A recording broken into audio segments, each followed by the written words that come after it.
Pleiadian Perspectives on Human Evolution by Amora Kuan Yin. Part 6. Colonization of Maldek. Pleiadian children rename colonies years 5125 to 5200. The Martian Andromedan colonists, whose colony was now mixed, were told to call their colonies Mars too, since Mars was located in the same solar ring as Maldek. The people were taught to locate Mars in the night sky, and they learned that it was really a planet like Maldek, reflecting sunlight, even though it looked like a star. The young soul colonists were told to call their colony Solaris. This was the name of the solar ring from whence the two groups comprising the colony had come. It was explained to them that they had been brought to Maldek because they needed to interact with other beings who had experienced very different evolutionary histories from their own. The Orion colonists were shown Orion in the night sky and told about the history of that star system as a galactic gateway between dimensions and galaxies.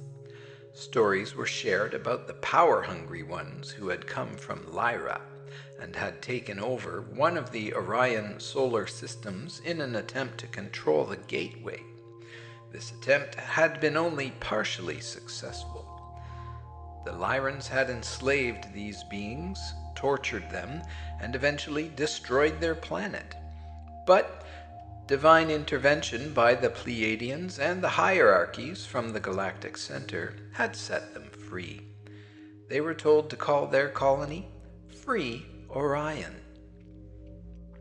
The Free Orion colonists and Mars II colonists were also made aware of their similar histories of enslavement. The Martians had experienced the same history with the Lyran invaders as had the inhabitants of the Orion system. The Andromedans also had a similar past, but this had occurred with other Andromedans. The shared histories created strong bonds between the groups. The black hole colonists were also told about their past and about their nature of being emotionally and spiritually cherub-like. The Pleiadian children shared stories of the collision of the two galaxies, the creation of the black hole, and why the colonists feared change and sudden unexpected events. They also explained the people's karmic problems with addictions to constant happiness and the status quo. The black hole colony was to be called Sogan, which was the name of the solar system from whence the colonists had come. Maldek now officially housed 4 cities: Mars II, Solaris, Free Orion, and Sogan. In addition, there were 2 trade villages. The one between Mars II and Solaris was named Freedom Town. The one between Mars II and Free Orion was called the Town of Miracles, because the first river crossing had taken place at that location. The Pleiadian children were mostly in their early teens by this time and were holding regular meetings with the colonists. The focus of these meetings was to teach the people about their own evolutionary histories, the purpose of spiritual evolution in general, and what the upcoming times would hold. This latter information was more vague than specific and consisted mostly of guidance about how to tune into one's own higher self and spirit, and the sacredness of all things. The Maldekians were also informed of the need to transmute karmic patterns. They were told that as their culture continued to grow and evolve, they would be presented with challenges from time to time in order to learn and transform their past. Teachings were given to all of the colonists about taking responsibility for creating their own reality, and about realizing that they had the freedom to choose their response in every situation instead of reacting unconsciously. They were taught that these two guidelines were the keys to gracious growth and evolution. The Pleiadian children also taught that, without exception, the people had to transmute all ideas about victimhood and powerlessness and become co-creators with divinity, or God, Goddess, all that is, Prime Creator, whatever you wish to call it. Transcending the illusion of limitation in the physical world would naturally occur with spiritual growth and vertical or spiritual alignment. As the Maldekians evolved spiritually and vibrationally and realized their full intelligence, they would transcend these seemingly physical limitations until they became light itself. This would require many cycles of evolution, but it was their heritage, and they would all eventually accomplish this enlightenment experience and become one with the divinity in themselves and in all of existence again. For the remaining 60 years, spiritual teachings and simple practices were given to all Maldekians. Temples of Melchizedek, centers for higher orders of initiatic trainings, were established for those who wished to devote their entire lives to spiritual study. These temples are not unlike the Melchizedek temples built much later on Earth during the Atlantean eras. On both planets, the teachings and initiations given in these mystery schools were those of becoming enlightened and Christ-conscious beings while still in the third-dimensional body. If the people wanted them to, members of the Pleiadian emissaries of light and Andromedan hierarchies would remain in the temples as teachers, but they would impose their teachings on no one who did not request them. All of these colonies agreed that they wanted the temples and leaders to become part of their world, and so they did. At the end of the first 5,200 years, there was a consensus among all Maldekians about the importance of the temples and spiritual leaders, as well as the desire for spiritual evolution. The Sogan people still wished to remain isolated, while the other three groups wished to merge with them. The free will of the Sogan people, however, was respected, and the other colonists were told that if any further contact was made between the colonies, it had to be initiated by the Soganites. All the Maldekians agreed to continue existing rules of order, with one new addition. The people would still be protected against invasion, unless, through their own thought processes, they requested not to be. The Pleiadian and Andromedan spiritual teachers would remain with them as long as the people in each colony or village agreed by a majority. These agreements, as well as all other rules and changes, would be reviewed at the end of the next 5,200-year cycle. More extreme weather conditions than the people were accustomed to followed the meetings at the turn of the time cycle.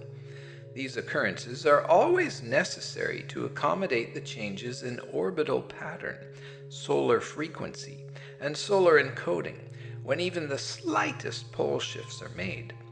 The Maldekians were forewarned and therefore well prepared when these changes began. They had stored foods, as advised, moved out of floodplains, improved roofing as needed, and made other preparations. When the floods, electrical storms, ice storms, and series of earthquakes were completed, only minor repairs and restoration was required before they all continued with life as usual.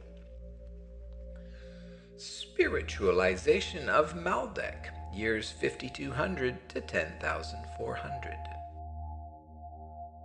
The entire next 5,200-year cycle was predominantly focused on spiritual growth and establishing spiritual practices that could be shared by all. The Melchizedek temples were well visited and immediately attracted students who wished to devote their lives to studying metaphysical law and spiritual order. The secondary focus for that time cycle was on art, music, and architecture.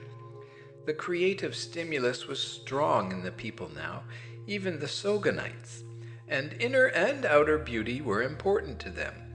They were learning to experience energy states emotionally and spiritually with more depth, and their relationships with one another, as well as their artistic areas of focus, reflected this newfound depth. The level they were experiencing was mainly due to their learning to be more present and to offer fuller attention to their companions and themselves. They were also learning to be more loving and nurturing to one another during sexual intimacy. Their experiences were similar to those of the new meditators when they first experienced being present in stillness and silence many thousands of years before on Mars and on Venus. There was a long way to go from there, but what they had was a crucial beginning. The Solarians were still the slowest to develop on all levels since they had begun their evolutionary process as lower dimensional consciousnesses instead of beings moving from the higher realms down. However, they were always eager to learn and explore, so they created little conflict because of their differences. The Soganites remained isolated from the rest of the planet, but continued to evolve in their own right. In summary, steady, slow growth was consistent throughout the planet's population, and there were only minor disturbances and conflicts along the way. At the end of that 5,200-year cycle, the Maldekians as a whole were becoming consciously responsible beings, respecting all forms of life, natural resources, and one another. They were chiefly involved in self-improvement and examination of their lives in every area, from basic standards of living to creativity, spirituality, transportation, and relationships with others.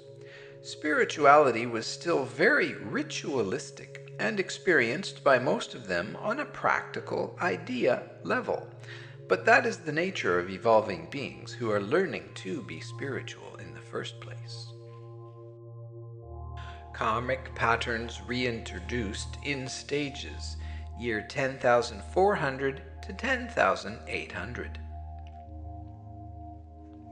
When it came time for the cyclical review, all was going well, as had been anticipated, with hardly any glitches. Therefore, the basic planetary laws remained the same. The next level of evolutionary soul encoding from the galactic center was released through the sun in time-released doses. It was time for the people who had developed consistency, morality, security, and other vital strengths to meet their shadows from the past. In other words, the karmic patterns from each person's and each group's previous experiences were ready to be released into their consciousnesses and their lives. The temples would continue, and the Pleiadians and Andromedans would remain on Maldek as teachers and provide assistance, understanding, and direction as new challenges presented themselves. The changes were so subtle and gradual at first that the people hardly noticed them. The Mars II people slowly shifted to a more patriarchal focus. Men became the only ones to study full-time in the temples. Women were more commonly seen as belonging to their husbands, while men started to explore promiscuity. The Mars II men also started pushing their supposed superiority onto other colonists in an attempt to control trade. It took 3 generations for these shifts to take place after the third 5,200-year cycle began, but the signs were clear. Men visited the temples more than women and were more involved in decision-making. women started to feel less important and started to feel taken for granted, but they were afraid to speak out. When they did speak out, they tended to get angry very quickly, and the men reacted defensively. Household squabbles and minor incidents of violence began to occur. These were experienced with shame by all involved and usually kept hushed up. As the frequency of these outbreaks and disputes between men and women increased, the people compared notes and realized that there was a serious problem developing. A group of men and women went to the temples to present the problem and seek guidance and understanding from the priests and priestesses. They were told about the karmic patterns that had remained dormant in their memories until the year 10,400. They were further told that men and women had to find their own paths to equality again. Suggestions were given as to ways of communicating with one another when emotional grievances arose, and it was suggested that they practice thinking of their partners as equal to and the same as themselves. This same attitude of equality and co-creation was to be brought back into their relationships with the residents of other cities as well. Meanwhile, the free Orions were expecting upheavals with respect to trust. They were becoming suspicious of one another's ulterior motives in ordinary daily activities. As a result, competitiveness and power struggles increased rapidly. When anyone showed leadership qualities or extreme generosity, or excelled artistically or inventively, the others would suspect that person of wanting to take over. Decision-making for the city was becoming difficult, since the people's natural tendency was to disagree with each other and use the power of veto to prevent others from gaining control. This pattern finally erupted into a brawl during a citywide planning meeting. Several of the usual leaders accused one another of having ulterior motives and looking out for their own advancement and not for the good of the whole. After many heated words, fistfights broke out, and the whole meeting ended in chaos and violence.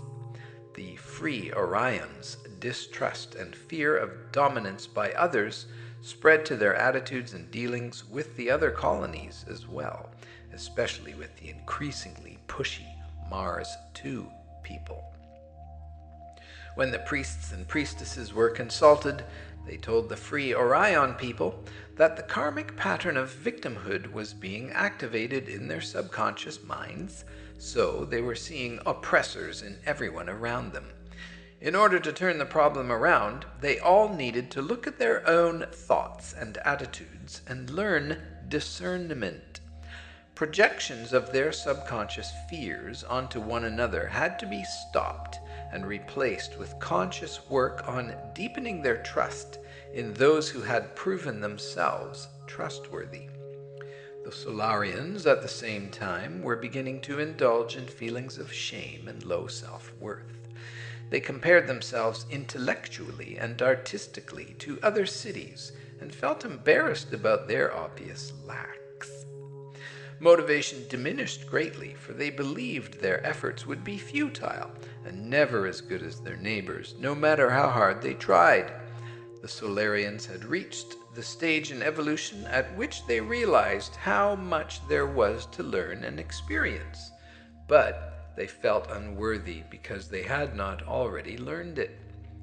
It was a very dangerous turning point, and one that required extreme discipline, self-love, and true humility rather than shame-based humility.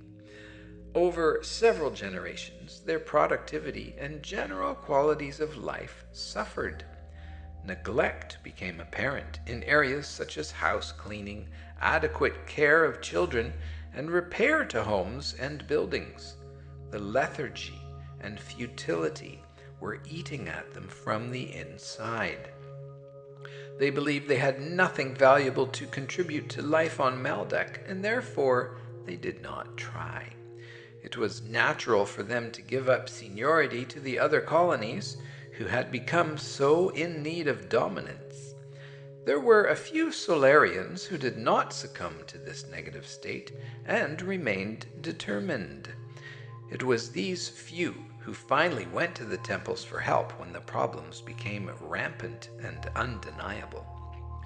The priests and priestesses explained that the nature of the Solarians' evolutionary journey had brought up this sense of lack and low self-worth, because they had not come from the same experiential background as the others on Maldek. In other words, they were working their way up to places on the evolutionary ladder where the others had already been. Therefore, they had to work harder to understand things the others took for granted. For instance, many of the Maldekians were awakening to latent creative and spiritual abilities that the Solarians were just evolving to the point of being able to learn and express for the very first time. In coming to Maldek to seek connection with the higher life forms and light beings, the Solarians also had to deal with the fact that they needed the example of the others in order to learn and grow. Acceptance of themselves exactly as they were was the only cure, and self-pity and shame were their worst enemies. The Soganites, in the meantime, had come face to face with their addictions and their need to deny the very existence of any problems. They were obsessed with happiness, or the pretense of happiness, and acted as if everything was okay even when it was not. They were terrified of feeling painful emotions and found every possible means for staying high. Bars and casinos sprang up and became the favored source of entertainment by many. These establishments were similar to the saloons with dance hall girls of the American Wild West era on Earth. Carousing, drinking, illicit sex, and even drugs became a way of life in Sogan. Women and men alike fell under the spell of addiction and obsession with sensation. Marriages broke up, creating deep hurt and angry feelings. Children were neglected, while parents ran out at night to the saloons and casinos, or were too drugged at home to function. Malnutrition and birth defects were prevalent among infants and young children. Worst of all, syphilis was born as a deadly disease. Bodies and spirits were weakened by damage to their immune system from drugs, alcohol, poor diet, and irregular sleep patterns. Denial, illicit sexual behavior, and loveless sex in general deeply harmed their soul's connection to their bodies and brains. This combination of effects created the perfect breeding ground for venereal disease. Newborns came into life with the disease, and adults and young ones alike became painfully ill and died. There was, however, a portion of the population that remained unaffected by the release of karmic patterns. These people remained sober and morally upright. The priests and priestesses were asked by some of the healthy members of the Sogan community to call a large gathering and to try to talk to the people. They responded by saying that they would be glad to facilitate a gathering, but they would not force anyone to attend. The meeting, however, was attended by about 400 people. The priests and priestesses told them stories about the karmic patterns, the underlying addiction to happiness, and the emotional denial that was the real cause of the more obvious addictions. The people were advised that, in order to heal their problems, they must 1. Work holistically on their diets, take herbal healing treatments, and include periodic fasting. 2. Start coming to the temples for emotional healing and counseling to deal with the denial. 3. Take up some form of regular spiritual practice to reconnect with their souls and spirits. And 4. Work on creating intimacy with themselves and the God, Goddess, Prime Creator, all that is, and other people. The priests and priestesses were willing to work with the people on all levels as much as was required, but the people needed to seek out their help. The priests and priestesses would never impose it. In all of the colonies, responses to these teachings and offerings of help were mixed. Some people chose to righteously justify what they were doing and continued to regress rapidly. Some sought help, with varying results depending on their level of commitment.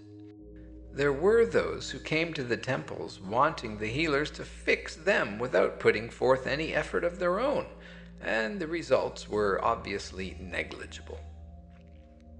Others came ready to do whatever was required to break free of the problems plaguing them and their families.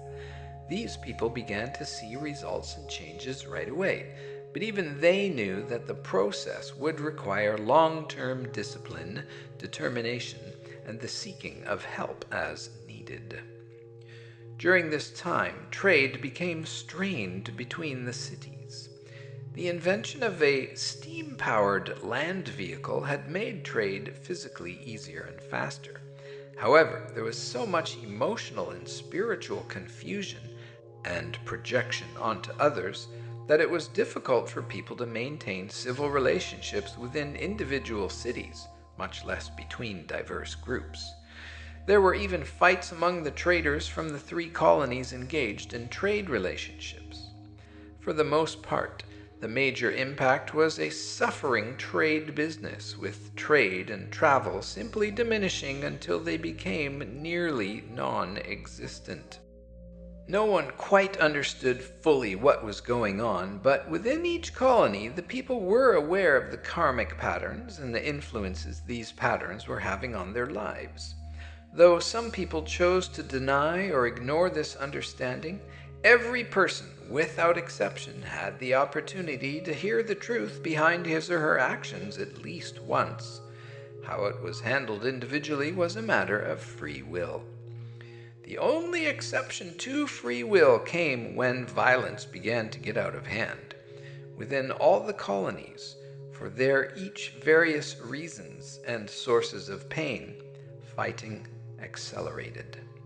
Each colony was divided between those who were genuinely taking responsibility for transforming themselves and creating their own realities, and those who steadily immersed themselves in their personal debaucheries, victimhood, and underlying pain.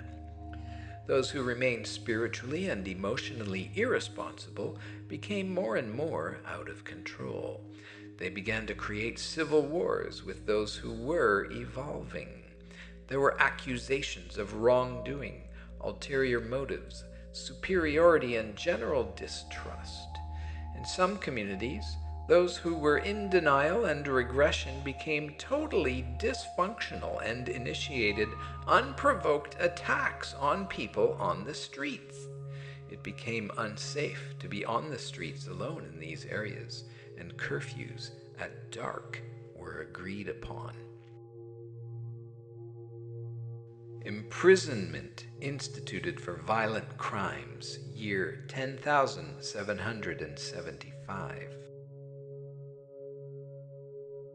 Throughout the Maldekian colonies and villages, civil unrest, outbreaks of violence, and growing polarization between the people were prevalent. In each colony, those who were attempting to be responsible and grow finally organized and decided that some sort of laws and law enforcement had to be initiated. Violence was made a crime in all cases, and suitable punishments were determined. Jails were created. Law enforcement officials were selected, and people began to be arrested and locked up for everything from slapping others to beating them. While in jail, prisoners were visited by people who had volunteered to serve as counselors and go-betweens for the temples.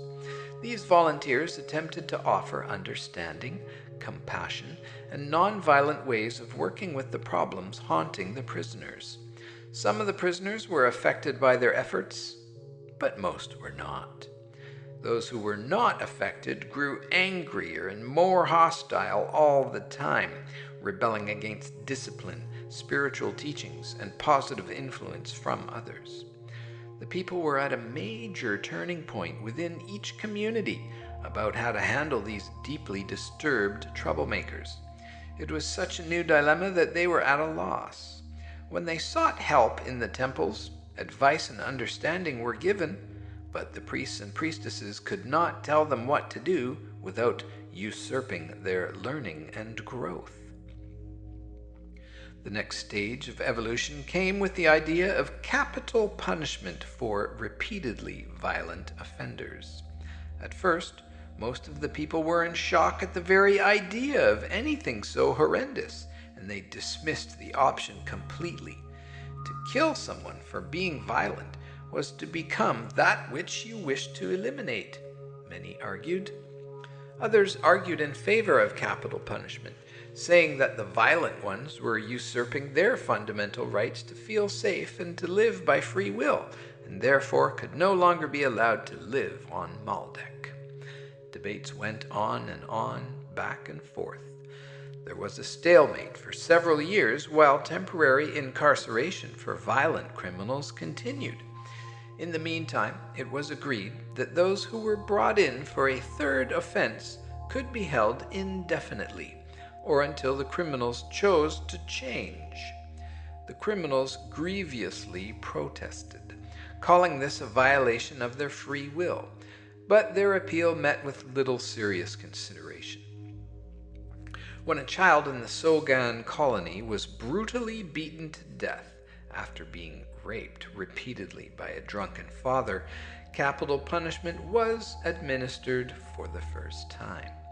The man had been in jail many times prior to the passing of the third-time lockup law, and when this last offense occurred, he knew at his arrest that he would be permanently jailed, at the very least. Capital punishment was decided on by 2/3 majority of those attending the lawmaking gathering. Non-rehabilitated violent offenders were not allowed at the meeting, so those who did attend were not in danger of being outvoted by then. The offending man was hung in an open area on the outskirts of the city, where as many as wanted to could observe. It was hoped that other violent people would witness the hanging and reconsider their present alternatives. Capital punishment was not made an absolute law, but was set aside as an alternative to be decided in individual cases by majority vote. The trend toward escalation of violence spread throughout the colonies, with the Solarians remaining the most minimally affected. However, addictions to alcohol and drugs were beginning to emerge in Solaris, so the rest of their accompanying problems were destined to follow unless they were checked early on. Capital punishment in all colonies, year 10,800. Murders leading to capital punishment took place in all of the other colonies except Solaris within a year of the hanging in Sogan. Even though the other colonies were not in communication with Sogan, the planetary impact was still felt. By this time, Maldek was only about 400 years into the third 5,200-year cycle. Whereas growth and peace had prevailed in the past, havoc, chaos, and unrest were prevalent now. The first case of capital punishment in each colony only incited more anger and rebellion among the violent ones, which led to more extremes of violence and murder. As capital punishment was administered again and again in each community, it grew easier to choose. Finally, a man was hanged who had beaten someone to the point of unconsciousness on a third offense. The decision to use capital punishment was made on a close vote, but the majority agreed, and that member of the Mars II colony was hanged. More types of crimes emerged among the lower classes: rape, theft, and destruction of private and public property erupted. These were soon added to the list of offenses for which a person could be imprisoned. Prisoners were now asked if they wished to receive emotional and/or spiritual counseling instead of having it imposed upon them. Most refused, though occasionally someone genuinely chose to receive help and made a successful reform. The cities of Maldek were becoming more and more like the cities of present-day Earth, mostly in America, but only on a very much smaller population scale. The criminals developed gangs as a way to have more power and protection for their lifestyles. This made law enforcement increasingly difficult. However, intervention of more effective weapons was in progress. Previously, the police had carried only clubs and a type of handcuffs. Then, knives, small swords, and something akin to tear gas were added to their methods of persuasion. Now the development of guns was well underway in both Free Orion and Mars II at about 11,400 years into life on Maldek. Police had these weapons exclusively in the beginning. Of course, the gangs soon managed to steal some of the guns, and then things got really crazy. Civil war was a reality, and no one was safe on the streets anymore. Police forces were increased, and soon they were given authority to shoot and kill gang members and anyone resisting any arrest. Of course, that only served to increase civil war. Maldek had become a police state. By the time the gangs were destroyed, with most members killed by the police, crime was more under control than it had been in hundreds of years. The police forces were tough and merciless in all of the cities, even in Solaris, where some gang members from the other colonies had attempted to move in and take over. This attempt was short-lived, however, as Mars II came to the rescue shortly after the invasion and eliminated the last of the gang members. Though life was now safer and more peaceful on Maldek, a great impact had been made to the psyches of the people. Maldekians felt shame and guilt for having been a part of killing so many criminals, even by condoning the killings. But they could not find another way that was effective. Many people became highly nervous and fearful, even when crime was once again under control. Distrust grew, and the need for protection by meeting violence with violence was deeply ingrained in the people. Delegations traveled among the colonies to discuss their problems and share methods for handling them, but all of their stories were similar and their ideas few. Even the Soganites sent a delegation of 12 men and women to find out what was happening in other parts of Maldek and to seek advice. They found that all of Maldek was under the same duress, with minor variations on the themes. By the year 11,600, all of the colonies had most crime under control. They maintained jails and heavy police forces. Now, their challenge was how to prevent future problems and maintain safety and balance in their cities. It was agreed that all children were to be educated in morality, emotional health, and the law. In all of the cities and towns, the Maldekians decided to impose longer jail terms for even minor crimes to discourage the criminal forces. Of course, this did not remove the psychological and spiritual problems from the world, but it did make them feel safer and more in control again. The police state was still a way of life, and most of the people were glad for it. The police forces had become very attached to their power and control, but they rarely abused it with the peaceful citizens. Unfortunately, the Melchizedek temples had faded into the background for most Maldekians. They considered the fact that the priests and priestesses had not been willing to solve their problems for them a sign that they must do it all themselves. A few people continued to go to the temples and work on their own karmic patterns and spiritual evolution.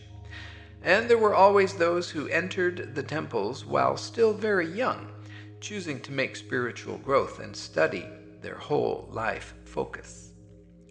The spiritual focus, which had at one time been such a strong influence in all of the communities, had become part of the lives of only a very small minority, and yet it did continue. By the end of the third 5200-year cycle, Maldek had become more focused on control over its individual members and their activities than on spiritual growth and evolution. The population of the planet was up to about 7,000 people at that time, and only about 1/10 of the population was still interacting with the temples in any way. Actually, a few Maldekians had attained to enlightenment by then, so the patterns of evolution and attainment were set in place. Every race benefits by the enlightenment and or ascension of even one of its members, as this creates an energetic map for others to follow. The more key individuals who reach enlightenment, the stronger the magnetism towards spiritual attainment and ascension becomes for the rest of the population. The polarization by those in resistance, however, also intensifies. By this time, 3 people from Mars 2 had attained spiritual mastery, as well as 4 from Free Orion, 2 from Sogan, and 10 from the mixed races. This was a boon for Maldek, although not visible in the Maldekian cities as yet. As this 5200-year cycle was approaching its end, several new Pleiadians were born into Maldekian families in each city and village, following growth patterns similar to those who had come in other cyclical change times. They began to teach the people and set an example for them of another type of consciousness. As they grew into their teen years, the Pleiadians told stories more and more directly related to the karmic histories of the people, both prior to life on Maldek and since then. The people, as usual, responded more to their own awakened children than they would have to anyone else, which is why the Pleiadians chose to be born into the population. And the Maldekians began to hear what the children had to say.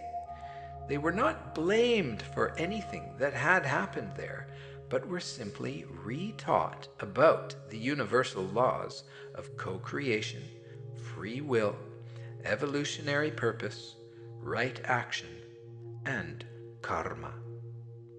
The people were reminded that every person had a soul in the process of evolution, and that until they took responsibility for that evolution on a conscious level, suffering and living in fear and denial would continue. 1,000-year grace period, the years 15,600 to 16,600. When the Maldekians, who were willing to listen, asked the Pleiadian teenagers how to deal with violence and crime, they were told that a grace period would be created.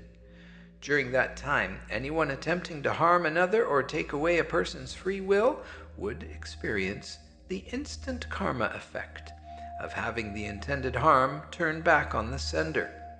During the grace period of the next 1,000 years, the Maldekians would have nothing to fear from one another due to the instant karma law. They could use that time to break the karmic patterns that had been played out so vividly over the past 5,200 years. Healing modalities that addressed the issues of emotional denial, negative and victim thinking, control and domination, and addictions would be taught to those who were ready to work as healers. The priests and priestesses in the temples and the temple devotees would be available for spiritual teaching and healing practices as always. Still, disciplined spiritual focus and healing would be required on the part of everyone. It was recommended that the Maldekians create gathering places for group meditation services that would be led initially by members of the temples. This would be the best way to help people align with one another with higher intentions as co-creators. Other planetary laws remain the same, except that the people requested the ability to call for assistance from the higher realms, with the majority agreement of 51%. They felt that if this arrangement had existed during the previous 5,200 years, perhaps they would have found something other than capital punishment and police forces as an answer to their problem. Their request was accepted.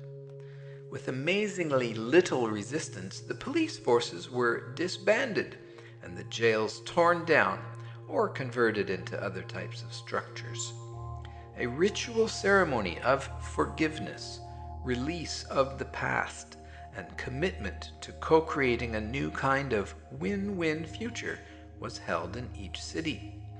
The Pleiadians who had been born to the people were middle-aged adults by this time.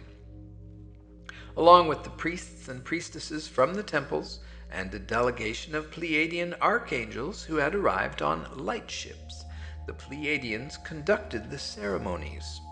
All of the Maldekians were asked to attend the ceremonies, and most did.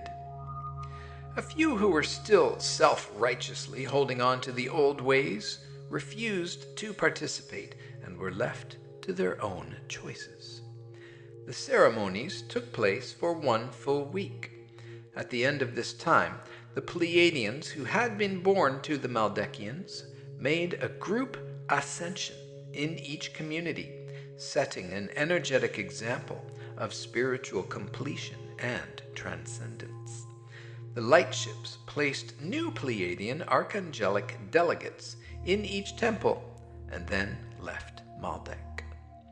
A deep peace and love filled the hearts of those who had witnessed the ascension event and gave them a sense of renewal, hope, and determination. The next 1,000 years was filled with great spiritual acceleration. The Maldekians learned how to deal with their emotions and karmic patterns. Meetings were held regularly for group meditation, and more people chose to dedicate their lives to the temples and spiritual growth. Those who did not participate were left on their own, but after a few generations they died out and left Maldek a quickly evolving spiritual planet once again. Since the people's lifespans were around 150 Earth years by that time, those who began young could cover much spiritual growth in a single lifetime. As a result, several more Maldekians from each group became enlightened and ascended, including the first Solarian to attain spiritual mastery. Music and art also began to play major roles in their culture again. Even the Soganites began to mix with the other groups, though minimally at first. When the entire city of Sogan was destroyed by a giant flood about 500 years into the fourth 5,200-year cycle, most of the people evacuated prior to the critical stage, and all of the Soganite survivors arrived in Solaris for shelter. Gradually, the uprooted ones migrated into other communities too, until they were completely integrated into the diverse Maldekian culture. About 300 of the Soganites chose to rebuild their own colony and remained segregated but friendly with the other groups. Their colony was established only 2 days' walking distance this time, or about 4 hours by the steam cars from Solaris, where the largest number of the people remained. A small temple was built in the new colony, and some of the priests, priestesses, and devotees from the previous Soganite temple took up residence and teaching and healing practices there. After the 1,000-year grace period of instant karma had passed, the Maldekians were a peaceful people again, and the instant karma ruling was lifted. This did not affect their lifestyles at all. In fact, most of them were not very conscious of the ruling anymore anyway, because it so seldom had been activated for the past few hundred years. Lucifer's fall, years 16,600 to 20,800.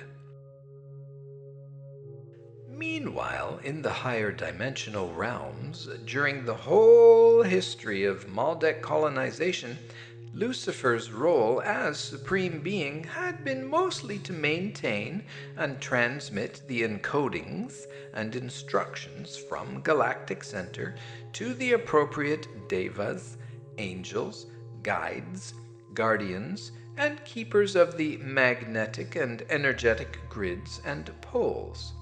He had, of course, dispersed helpers and personal guides as needed, and held the focus for the higher collective consciousness to develop.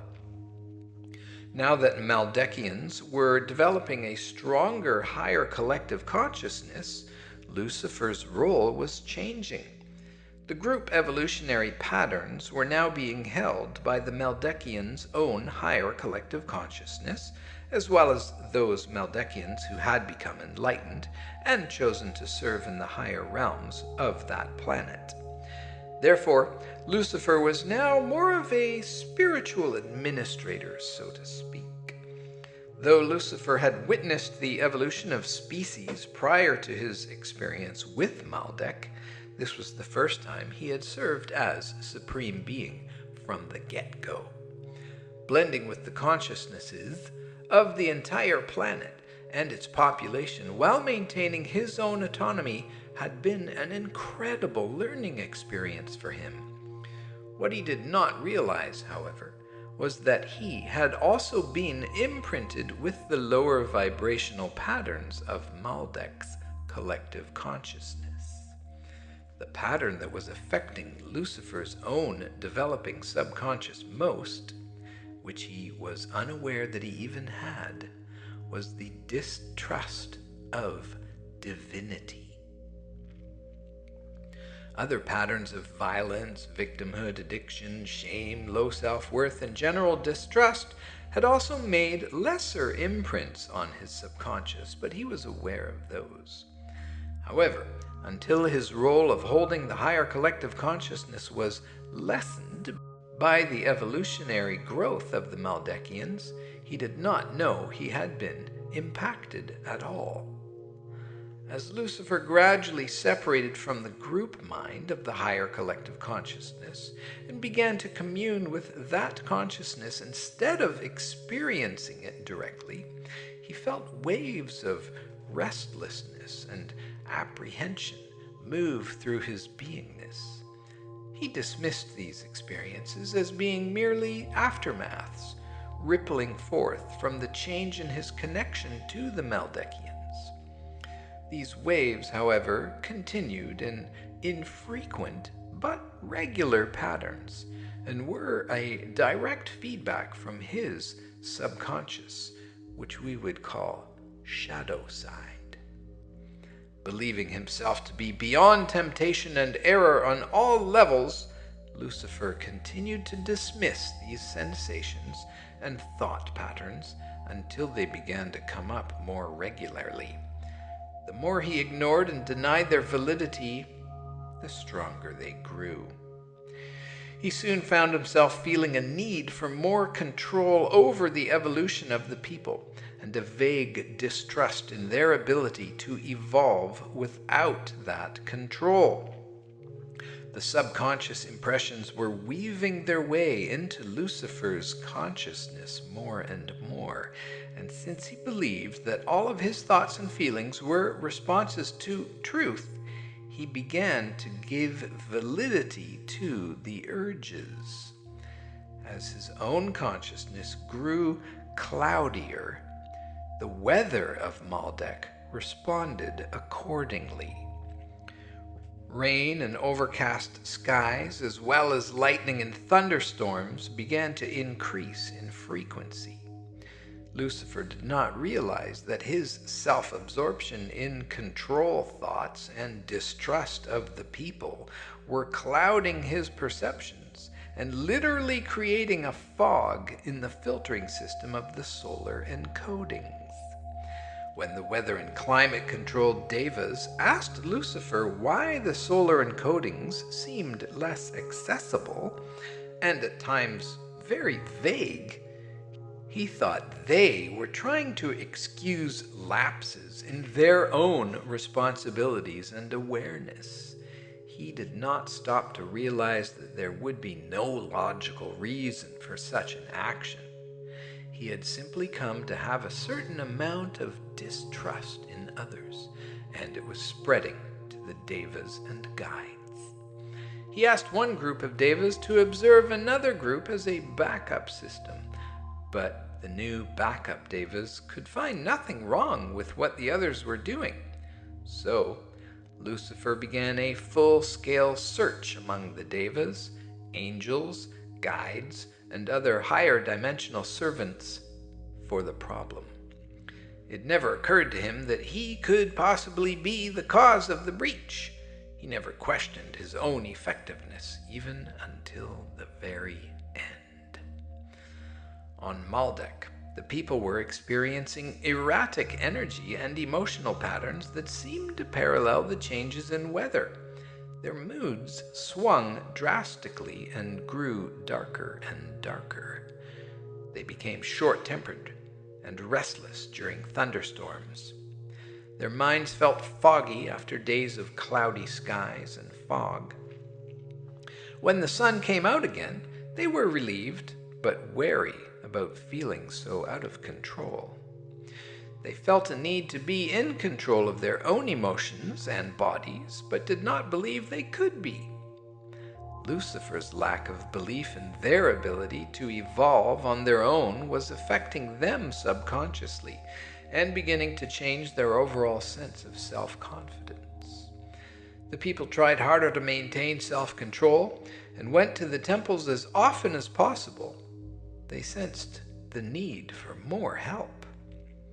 Continuing their group meditations, healing practices, and self-observation helped to a point, but addictions also started to creep in again.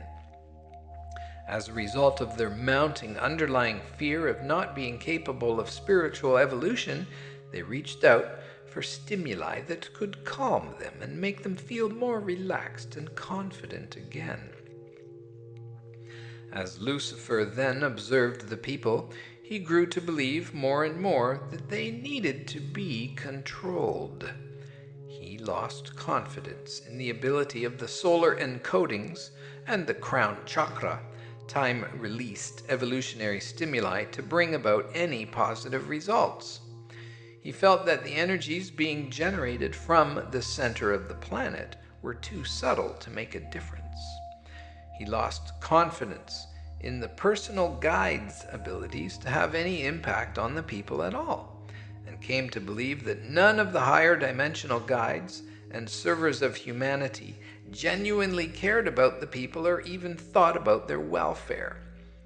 Lucifer believed that all of the guides, angels, devas, and other servers were merely robotically following orders, as he himself had done for a long time. He believed he was just awakening to the fact that the galactic center, the Pleiadians, and all of the others he was working with were under some kind of trance and unable to think and respond to the individual situations appropriately.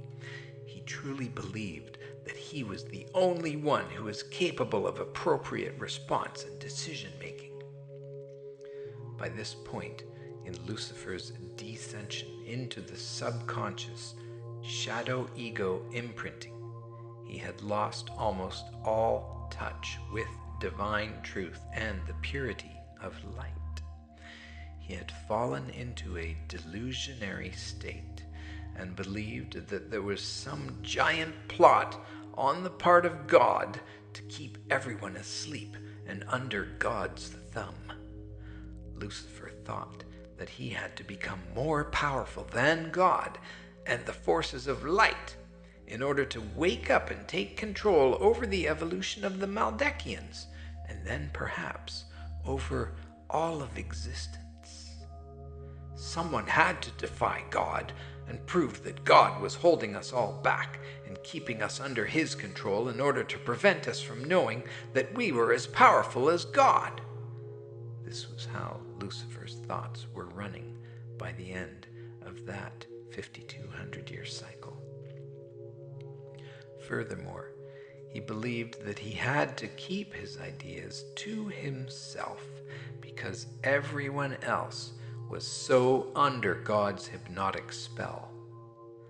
Lucifer believed that he had to operate alone until he had taken control and broken free of the encodings from the Sun, the Pleiades, Sirius, and the Galactic Center. Meanwhile, on Maldek, the people were erratically having emotional fits. Many were even going insane. Dementia, paranoia, split personality disorders, and neuroses were rapidly increasing among the people. Outbreaks of violence were recurring. The priests and priestesses were even affected by the change in the input coming from the sun and from the center of the planet. Lucifer's derangement had created ever-increasing veils between the solar encodings and the planet. Without the solar encodings, the light beings at the core of the planet could not receive instructions and energy patterning to transmit to the planet.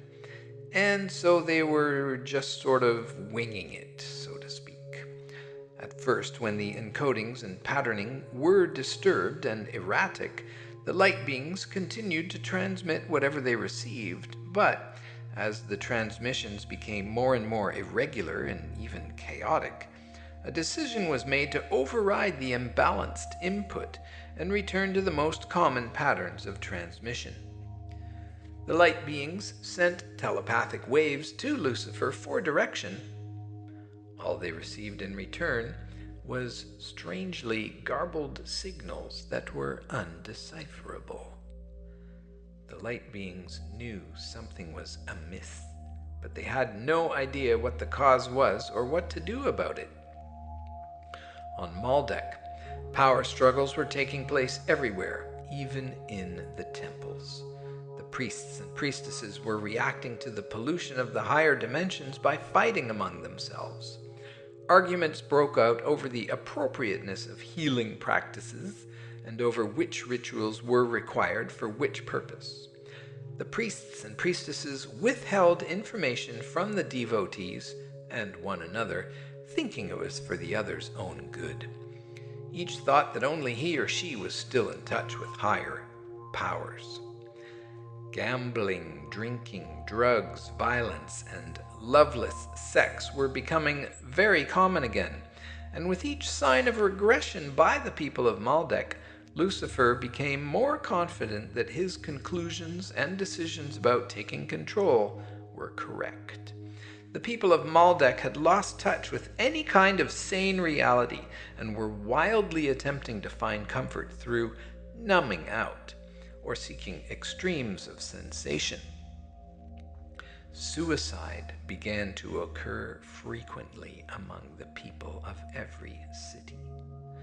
Climactic conditions were totally unstable. Crops were failing. Animals and plants were dying rapidly. No peace or normalcy existed anywhere on Maldek. When the photon band began to contact the planet from Galactic Center near the end of the fourth 5,200-year cycle, Lucifer made his move. He used all of his force to come between the planet and the influence of the photon band. He ordered the serving angels and devas to form a great shield, of reflective light around Maldek. He told the angels it was to protect Maldek, but would explain no further. Since their spiritual contract was to follow Lucifer's instructions exactly, they did as they were told. The light beings at the core of the planet, receiving waves of hate and distrust from Lucifer, were trying to maintain the tantric transmissions, although they were doing so with great desperation and with the resulting energy pollution of everything they did. Higher dimensional light beings, such as the Pleiadian archangels, Sirians, and Andromedans, attempted to break through the shields created by Lucifer and all of those he had recruited to hold them in place. Finally, the internal and external pressures around Maldek grew so strong that they threw the planet completely out of its orbit. Lucifer had planned to do just that, but he had not anticipated the results. As Maldek was jerked from its orbit, the external temperature rose and spontaneous combustion occurred in the atmosphere. The internal pressure plates gave way, and the entire planet exploded into small chunks instantly. The light beings at the core of Maldek, as well as many of those in the atmosphere around the planet, were also fragmented and hurled through space. The Pleiadians, Sirians, and Andromedans were ready. They magnetized the fractured ones into healing protective cocoons as they left the planet's atmosphere. All life forms, including humans, of course, were destroyed instantly when the planet exploded. The human souls and soul fragmentations were also gathered into healing cocoons for transport. All of the cocooned beings and their fragments were taken to Earth, and the cocoons were placed in the oceans to be tended by the thousands of dolphins and whales who had already been living there for a few hundred years. Author's note: when the cocoons containing human beings and higher dimensional light beings who had been fragmented or otherwise damaged arrived in the oceans of Earth, the dolphins and whales were prepared to receive us. Yes, I was among them, and I have re-experienced the entire episode vividly in a past life regression. All of us who were stationed at the core of Maldek at the time of the explosion were cocooned and brought to Earth. The dolphins had been foretold of our arrival and circumstances by means of their highly sophisticated communication network with the stars, the sun, and other planets. This network constantly operates through their electrical system and Ka light bodies. In fact, their light bodies, electrical systems, and Ka bodies are blueprints for what ours are becoming. They are our more highly evolved elder brothers and sisters, placed on Earth to set the example for what we are evolving into. Therefore, they magnetically guide us toward our own destinies as fully awakened, multidimensional light beings. These loving ones began at once to examine the cocooned beings one by one. They sent love and reassuring telepathic messages through the walls of the cocoons to those inside. Turning the cocoons with their snouts, the dolphins swam in pods around them while transmitting high-frequency stellar and solar emanations through their sonar. They healed all of us and nurtured us back to consciousness and inner peace once again. Now back to Ra. Lucifer escaped to the Orion warrior colony, deciding that perhaps they were the only others who might understand his revelations and give him asylum. He was right, of course, and glad they were to attain such a powerful ally for their ongoing war against the Light and Galactic Center. Thus began the Lucifer Rebellion, as it has become known. Fires burned in the atmosphere where Maldek had been for the equivalent of hundreds of Earth years before the last visible signs of catastrophe were gone. Left behind was what we now know as the asteroid belt between Mars and Jupiter. This belt includes the goddess asteroids Pallas Athena, Vesta, Ceres, and Juno, or Hera. The goddesses represented are all ones who had power and sovereignty and lost it to patriarchal demigods. They are in the process of healing and being restored on Earth at this moment. Coincidental or meaningful symbolism considering their origins? You decide. Chiron is a large asteroid located between Uranus and Saturn. It is the astrological divine counterpart to this Maldekian created belt. Chiron is the astrological aspect of this wounded healer who, in the process of serving, becomes damaged and must heal himself in order to ascend. His location in and aspects to your astrology chart are the major keys to unveiling your own individual wounds that, when healed, will lead to your own wholeness, enlightenment, and ascension. The key theme, once again, is in male-female balance and the right use of power and sexual energy. Second author's note. Though they were few in number, the enlightened and ascended Maldekians do still exist. They now inhabit the fourth and fifth dimensions of Jupiter, holding the lessons of expansiveness, of spiritual integrity, light, trust, and freedom. Calling on these Maldekian ascended masters, as well as exploring your astrological relationships between Jupiter, the goddess asteroids, and Chiron, are ideal ways of identifying and healing your own Maldekian karmic patterns. In the spirit of the Maldekian lessons of outside authority, trust, and spiritual explanation, I offer this poem.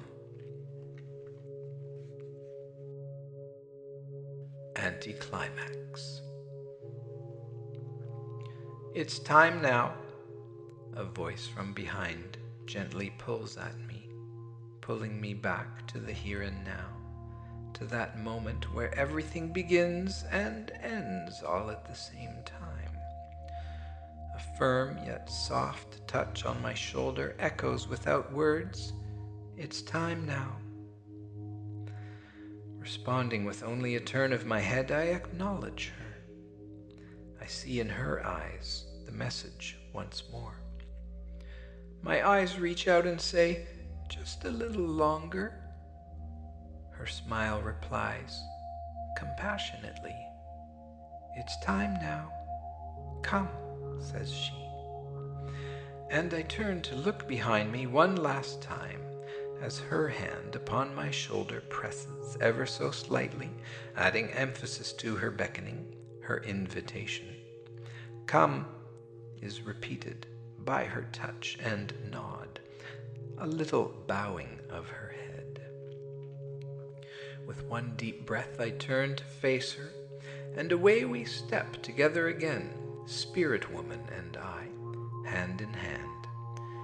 "Don't look back," she says, and these words send a quick shiver of panic through me. I jerk and start to turn, but her hand now tightens close around mine, repeating once more, "Don't look back." And we walk on, my heart loudly pounding. I look in her eyes. I say to her with my eyes, just one last... Her eyes cut me off, silently warning, don't look back. I feel her urging me on with her heart, the message repeated in love, don't look back. But I cannot stop, my impulse is so strong, and quickly I turn, hoping for one last something to pull me back, to say, stay, this is where you belong. But instead, only darkness and empty silence screams. I look to her for answers now in hope of understanding, but her eyes, her heart, her touch, her silent words all say, I tried to stop you. Her arm around me tightens, but gently, and pulls me forward once again. I do not understand, and yet a deep peace begins to move through me now like a gentle wave. And together we walk on. Nothing ahead, nothing behind. A pervading sense of presence, of here, now, of anticlimax. I'm not sure why I avoided this for so long.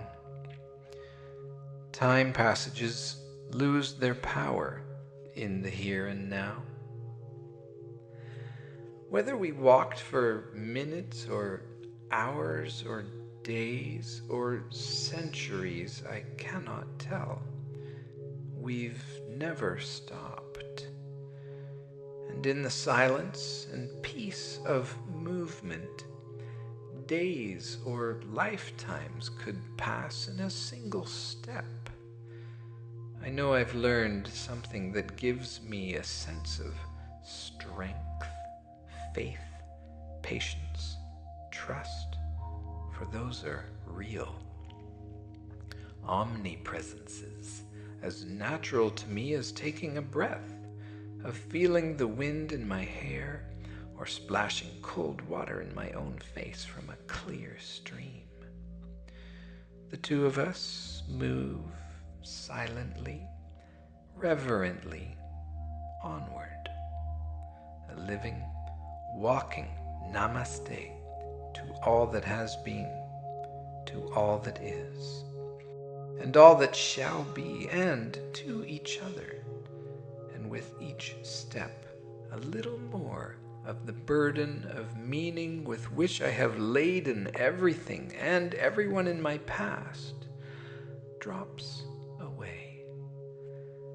Piece by piece it dissolves as easily as the sun into the evening sky, until at last all that is left is a luminous void abiding within me, and I abiding within the luminous void.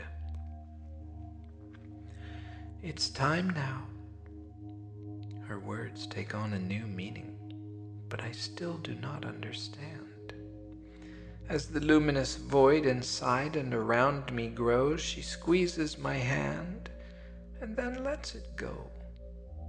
And somehow this gesture echoes her words. It's time now. My eyes seek answers, but her eyes grow first brighter and then begin to fade away. Her image disappears into the luminous void. I gasp and reach out to pull her back, but I cannot. A last loving smile and gentle nod, and she is gone.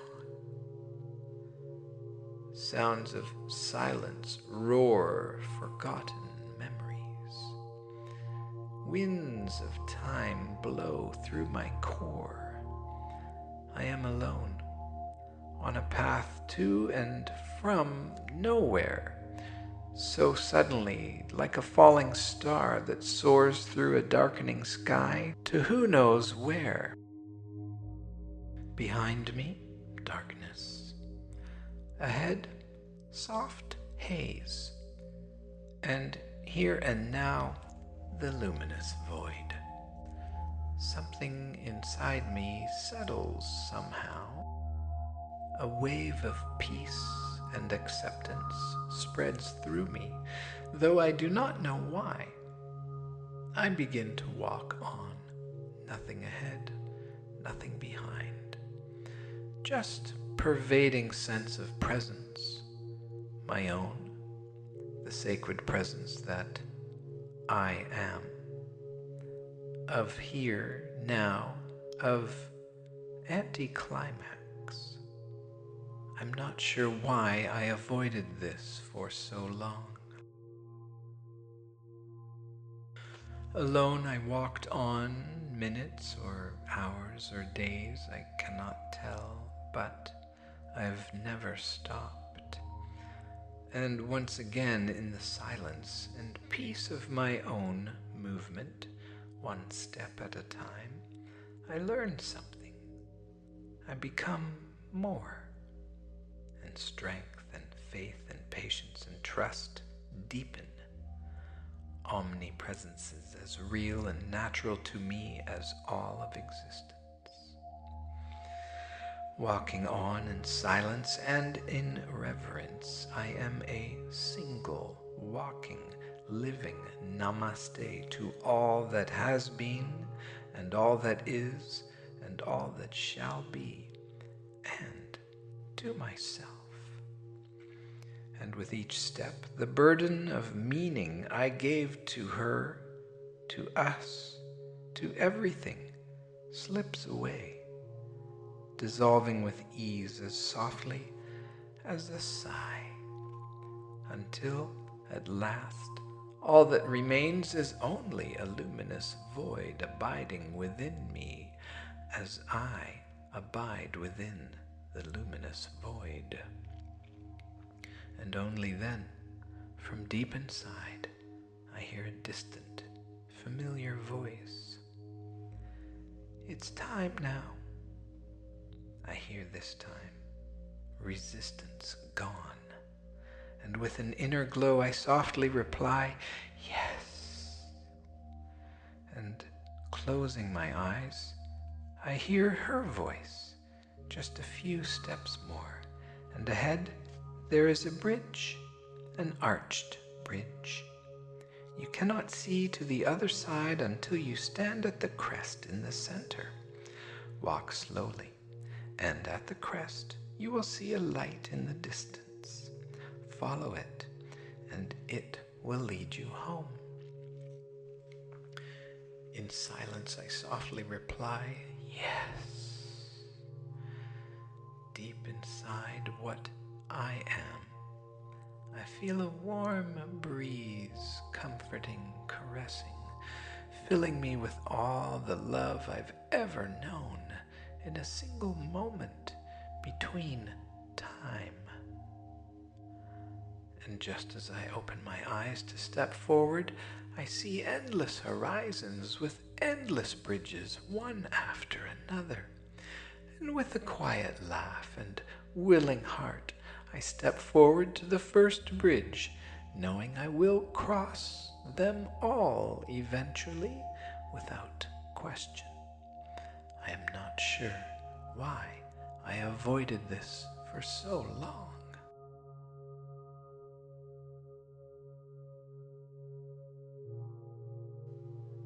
Author's note.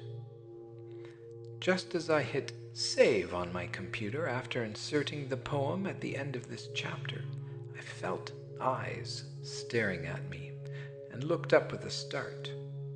There, with his nose almost touching the window in front of me, was Ernest, my dear, dear friend. After telling him to wait for a moment, I went to the refrigerator and got out a large yellow tomato. I cut it into eighths and went outside to greet him. He would not accept the food until I sat on the ground, where his nod implied I should sit. Once I was seated, he began to enjoy the tomatoes, knocking 3 pieces to the ground in the process.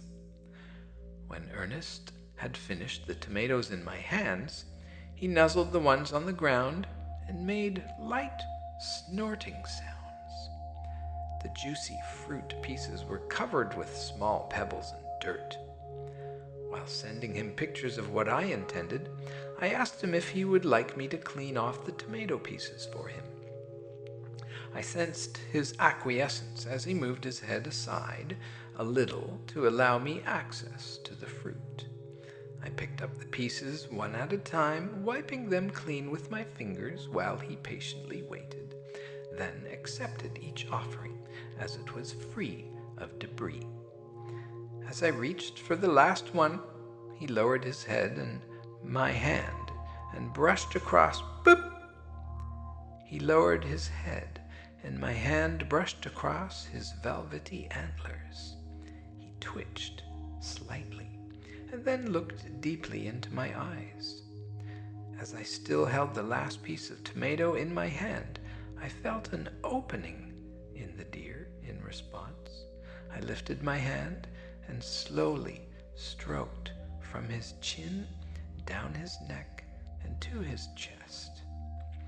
He then ate the last piece of tomato, after which he slowly, albeit thoroughly, licked every drop from my hands, including between my fingers. Tears once again gently trickled down my cheeks as I felt the deepening of our bond of trust and friendship. Then he backed up slightly and just stood there looking at me. I waited for him to walk away while maintaining eye contact continually for another minute or so. Finally, I received the message. He wants you to walk away while he watches you this time. In response, I stood slowly while Ernest remained in position. After I stood, he looked up at me, and I felt a wave of love and trust from him that penetrated my heart and soul completely. We were quiet together for a few moments before I turned and walked away. As I reached the door, I looked back to see him still standing right there, watching me. I went inside, shut the door, and looked out the window, and he turned and walked away. I have never seen Ernest again since that very special afternoon during which he visited me. But the healing and bond between us remains even in his absence.